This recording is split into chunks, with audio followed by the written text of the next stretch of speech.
नमस्कार, India day live आप देख रहे हैं और मैं हूं आपके साथ स्वाति आर्य। स्वागत है आप सभी का बुलेटिन में और बुलेटिन की शुरुआत बड़ी खबर के साथ करेंगे। पशुपति पारस मंत्री पद से दे सकते हैं इस्तीफा, ये सूत्रों के हवाले से बड़ी खबर। बिहार में सीट शेयरिंग फॉर्मूले से नाखुश है पशुपति पारस।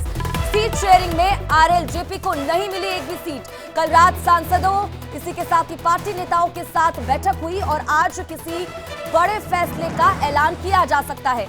तो आरएलजेपी अध्यक्ष पशुपति पारस आज करेंगे प्रेस कॉन्फ्रेंस और इस प्रेस कॉन्फ्रेंस पर हर किसी की नजरें रहने वाली है कि आज क्या कुछ बड़ा ऐलान वो कर सकते हैं इस प्रेस कॉन्फ्रेंस से के जरिए या फिर क्या कुछ बड़ा फैसला ले सकते हैं।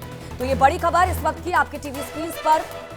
बिहार में सीट शेयरिंग फॉर्मूला तय हो चुका है, किस किस पार्टी को कितनी सीट मिली है ये भी तय हो चुका है। दरअसल 40 सीटें बिहार में है लोकसभा सीट की और इस दौरान बीजेपी की अगर बात करें तो 17, जेडीयू 16।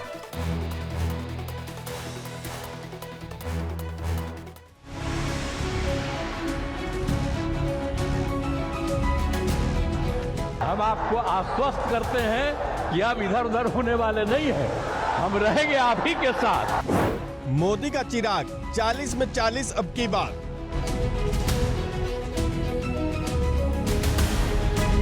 नीतीश का कमिटमेंट 400 प्लस का एजेंडा सेट। पिछली बार से भी ज्यादा संख्या मिलेगी।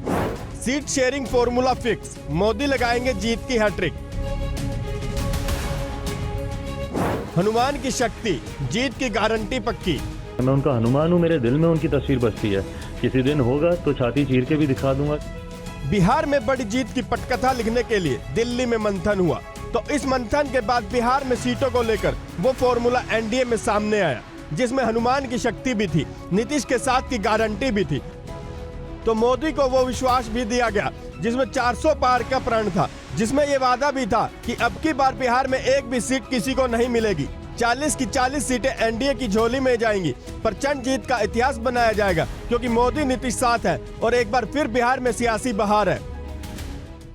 आप पहले आए थे, इधर हम गायब हो गए थे, तभी हम फिर आपके साथ हैं। हम आपको आश्वस्त करते हैं कि आप इधर उधर होने वाले नहीं हैं, हम रहेंगे आप ही के साथ। इसलिए जरा तेजी से यहाँ वाला काम सब हो जाए।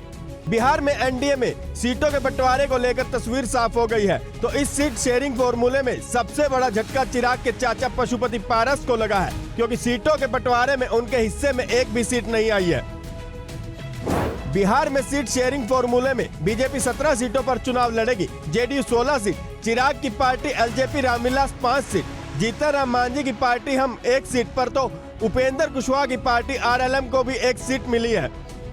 चिराग पासवान इस सीट शेयरिंग फॉर्मूले से बेहद उत्साहित है, क्योंकि चिराग ने हाजीपुर और जमुई दोनों सीटों को हासिल कर लिया है। जमुई से चिराग खुद लड़ते हैं तो हाजीपुर उनके पिता रामविलास की सीट हो रही है, तो उनसे उलट उनके चाचा पशुपति पारस बेहद खफा है। पशुपति की नाराजगी आरजेडी को आपदा में अफसर की तरह दिखाई दे रही है। यही वजह है कि आरजेडी लगातार पशुपति को अपने पाले में लाने की कोशिश में जुटी है।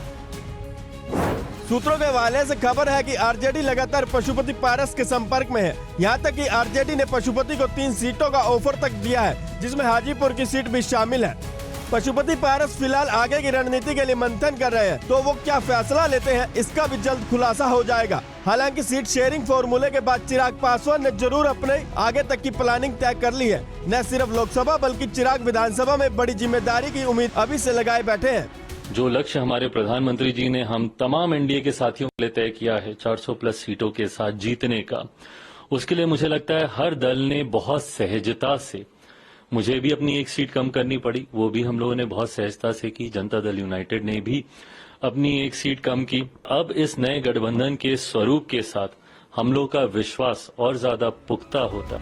बिहार में सियासी उथल पुथल कोई नहीं है। नीतीश कुमार का एनडीए से लालू तेजस्वी के साथ जाना और फिर मोदी के साथ आ जाना इसी की एक कड़ी रही है। तो दूसरी ओर बिहार में इंडिया गठबंधन भी पूरा जोर लगाए हुए है। हाल में महागठबंधन की जन विश्वास रैली में आया जनसैलाब इसी को बताने वाला भी था। कुल मिलाकर बीजेपी ने बिहार में अपनी पहली चुनौती को पार कर लिया है, लेकिन अब बारी दूसरी चुनौती की है, जिसका नतीजा 4 जून को आएगा।